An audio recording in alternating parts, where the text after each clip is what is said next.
Assalamu alaikum wa rahmatullahi wa barakatuh. So, assuming we still have our Bibles, and if you don't have access to the hard copy of a Bible, you can get one. So you can get an online access to an online Bible at bible.com or biblegateway.com. So I'm going to start with chapter 1 of the Gospel according to Matthew. And this passage from verse 18 to verse 24, actually verse 25, is titled The Birth of Jesus Christ. So basically what you will read here is how the angel appeared to Joseph in his dream and told him that he should take Mary as his wife and that she will give birth to a son, and that son will be named Jesus. And we will go to verse 22. It says, "All this took place to fulfill what the Lord had spoken by the prophet." And the prophet here in question is Isaiah. And this is what Isaiah was supposed to have said. "Behold, the virgin shall conceive and bear a son, and they shall call his name Emmanuel." That is verse 23. I will read it again. "Behold, the virgin shall conceive and bear a son, and they shall call him, or shall call his name Emmanuel." Now, if we go to Isaiah, which is Isaiah chapter 7, verse 14, let us check to see if this is what Isaiah actually said. Let me read again. "Behold, the virgin shall conceive and bear a son, and they shall call him Emmanuel." Okay, Isaiah chapter 7, verse 14 says, "Therefore the Lord himself will give you a sign. Behold, the virgin shall conceive and bear a son, and shall call his name Emmanuel." It sounds alike, isn't it? But it's really not the same thing. In Isaiah it says, "The virgin shall conceive and bear a son, and the virgin will be the one to call his name Emmanuel." Is Emmanuel Jesus? No. Is Jesus Emmanuel? Apparently not. We know that Jesus was not called Emmanuel, not by Paul, not by Mark, not by Luke, not by his mother, or Joseph. So what did the gospel writer, the gospel according to Matthew, what did the writer of this gospel do? It was a subtle distortion, a subtle manipulation of words.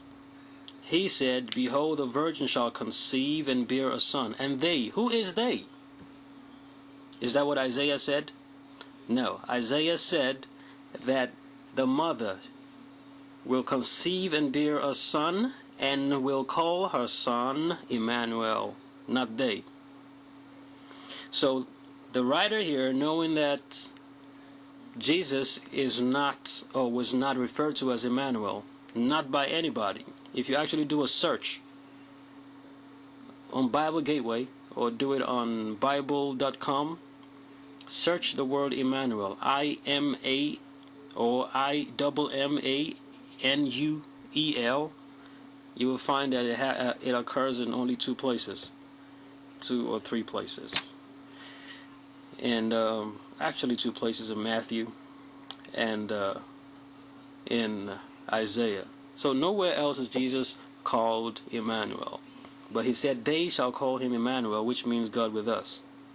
So you see this subtle manipulation. He knows that there's no way to connect the story that he's trying to tell with Isaiah. So he distorted a few words here and there to make it look, I mean, if you were not trying to critique the work, you would never be able to see it. You would think, oh, it's a prophecy. That's what Christians will tell you. Oh, that's one of the prophecies of Jesus in the Old Testament. But you were lied to. The next one is in the same page, actually. I didn't even have to go far to find this one. This one is in chapter 2. And it begins with the visit of the wise men. Now, basically, what this passage is supposed to be telling us is about how the three wise men came to Jerusalem, and they were looking for Jesus and all that. Let me read part of it. I will read from. Let me start from the beginning. Chapter 2, verse 1. Now, after Jesus was born in Bethlehem of Judea in the days of Herod the king, behold, wise men from the east came to Jerusalem, saying, Where is he who has been born King of the Jews? For we saw his star when it rose, and have come to worship him. When Herod the king heard this, he was troubled, and all Jerusalem with him.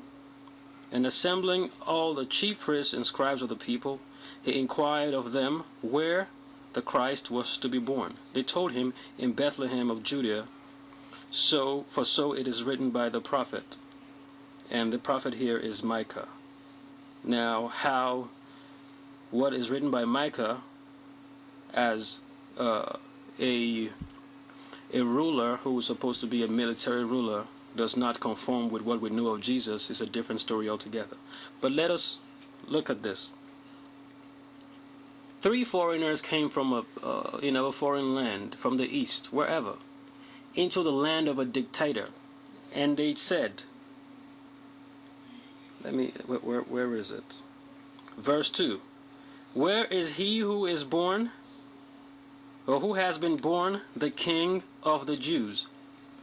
And Herod, the dictator, heard this, and he did not call them to imprison them, or send his guards to knock them out, or deport them. He actually gave them a pat on the back. How true is this? That a dictator hears of another king in his own land, and you, who is causing this kind of chaos, goes scot-free. How feasible is that? Number 2. When we read verse 7, it says, Then Herod summoned the wise men secretly. Obviously, the gospel writer knows how this man were summoned secretly. He knows the content or the details of their secret meeting. Is that supposed to be an eyewitness account somewhere? I don't know. Okay, verse 7. Then Herod summoned the wise men secretly and ascertained from them what time the star had appeared, and then sent them to Bethlehem, saying, Go and search diligently for the child, and when you have found him, bring me the word, so that I too may come and worship him. Actually, he sent them to go and worship his rival king, so that he too may come and worship them, despite the fact that they are causing this chaos in his land about a new king. He let them go free. How feasible is that? So after listening to the king, this verse 9, they went on their way, and behold, the star that they had seen when it rose went before them, and until it came to the rest over the place where the child was. However, that is unscientific, that the star will rest on top of a house, but that's not the purpose of this video. Verse 10, When they saw the star, they rejoiced exceedingly with great joy. And going into the house, they saw the child with Mary, his mother, and they fell down and worshipped him. Okay, now, that is none of my business.